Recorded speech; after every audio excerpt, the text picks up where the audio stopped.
Donc ce conseil de sorcière, il est pour prendre soin de vos arbustes dans votre jardin. Donc dans notre jardin, au domaine des fées, on a beaucoup d'arbres fruitiers, dont un nectarinier qui a de la peine depuis l'année passée, parce qu'il a une maladie cryptogamique qui s'appelle la cloque du péché, donc une maladie fongique, qui empêche les feuilles de bien se développer correctement et qui fait qu'on n'a quasiment pas de fruits chaque année. On voit que l'arbre y souffre beaucoup. Alors voilà, ce conseil des fées, il est pour vos arbres. Donc si vous avez un arbre qui a une maladie avec des champignons, c'est toujours bien de travailler avec le très connu savon noir. Donc là voilà, on a du savon noir et de l'huile essentielle d'ail. Donc je vais prendre un flacon de 250 ml, un vapeau. L'huile essentielle d'ail sent hyper fort. Il faut juste que vous sachiez que quand vous travaillez avec cette huile essentielle, vous risquez d'en avoir sur les doigts si vous ne portez pas de gants pendant plusieurs jours, l'odeur dans le nez. Et même dans mon local, là, ça va sentir, je pense, pendant 2-3 jours. Donc, je vais mettre 1% de dilution d'huile essentielle qui est assez élevée parce que mon arbre, il est assez malade. Donc voilà, dans ma pipette pour 250 ml, je vais mettre 2,5 ml d'huile essentielle pure d'ail. Il y a une autre technique qui consiste à faire macérer des gousses d'ail dans de l'huile végétale, par exemple de l'huile d'olive. Vous faites macérer pendant toute une nuit vos gousses d'ail et ensuite après vous récupérez l'huile et vous utilisez cette huile pour vaporiser. Ensuite, au fond de mon flacon où j'ai mis l'huile essentielle d'ail, je vais mettre l'équivalent de 2 cuillères à soupe de savon noir.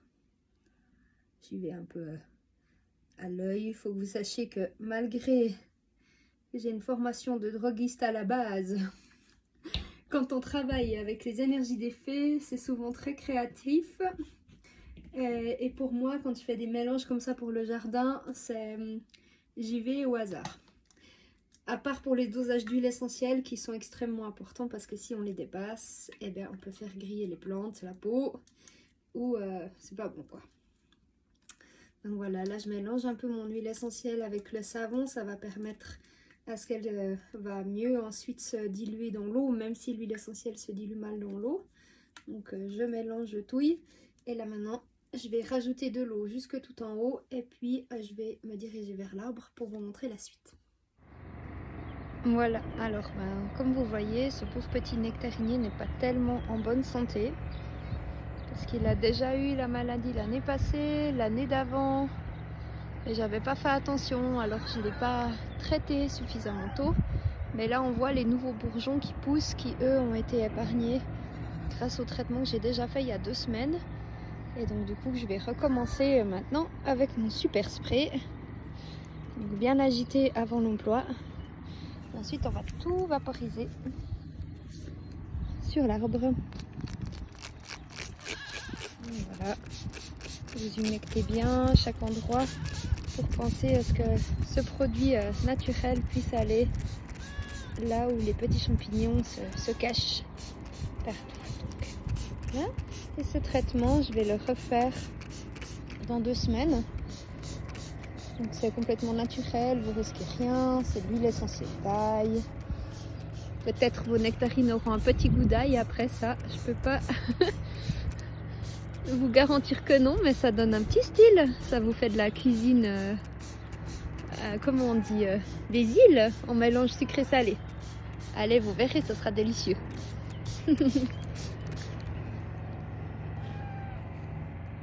Et voilà. Alors pour prévenir la cloque du péché, l'important c'est au moment de l'automne de récolter les feuilles qui tombent de votre arbre et ensuite de les brûler pour éviter que la maladie se transmette à vos autres arbres fruitiers du jardin. Et puis sinon dès le printemps, à peine au mois de février, quand la nature commence à se réveiller, commencez par vaporiser le mélange dont je vous ai parlé sur votre arbre. Faites-le toutes les 2 semaines jusqu'à peu près à fin avril, début mai. Évitez de vaporiser pendant la floraison parce que avec l'huile essentielle et les abeilles, c'est peut-être pas top pour elles. Et puis ensuite reprenez après la floraison Sachez que de toute façon ça va pas faire de mal à votre arbre et puis ça va l'aider à pouvoir lutter contre ces coquins de champignons. Voilà, c'était le conseil de sorcière depuis le jardin du domaine des fées. Prenez soin de vous, prenez soin de vos arbres. C'est des amis, c'est des êtres qui nous inspirent et qui nous montrent aussi qui on est. Ancrés dans le sol, reliés aux étoiles et centrés dans notre tronc. À bientôt tout le monde!